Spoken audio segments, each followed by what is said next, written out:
Here on The Brief from Brussels, we're taking a look at the newly released report from the EU's anti-fraud agency, OLAF. Countries like Hungary and Greece have topped the list for the most number of investigations launched in the last year.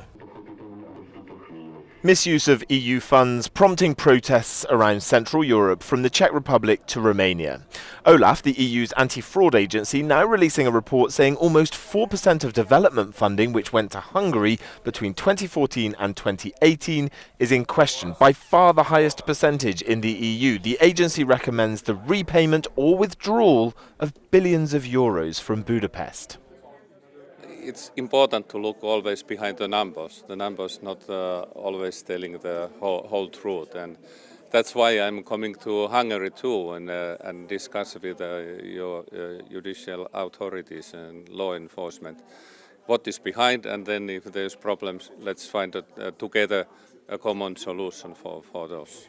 OLAF makes recommendations for member states to act upon, but Czech public prosecutors just dropped charges against the former company of the country's Prime Minister, Andrej Babiš, for misuse of EU funds.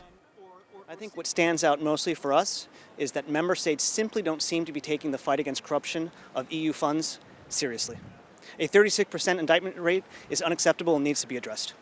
I think the Czech case, where the Czech prosecutor has decided to suspend a corruption probe into Prime Minister Babiš's holdings, is an example of how member states usually react to OLAF investigations, where they simply drag their feet, don't investigate properly, and let an investigation dry up, end, or be forgotten. In 2018, OLAF issued 256 recommendations to recover €371 million for the EU budget. While the directors of OLAF may try and keep things calm, countries like Hungary will be aware that this report didn't look good for them. Jack Parrott, Euronews, Brussels.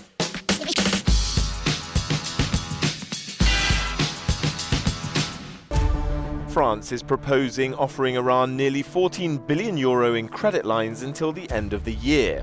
That's if Tehran comes fully back in compliance with its 2015 nuclear deal. Iran began breaching the limits of uranium enrichment prescribed by the deal after the US pulled out. MEPs have approved nearly €300 million from the EU's disaster aid fund following extreme weather events in Austria, Italy and Romania.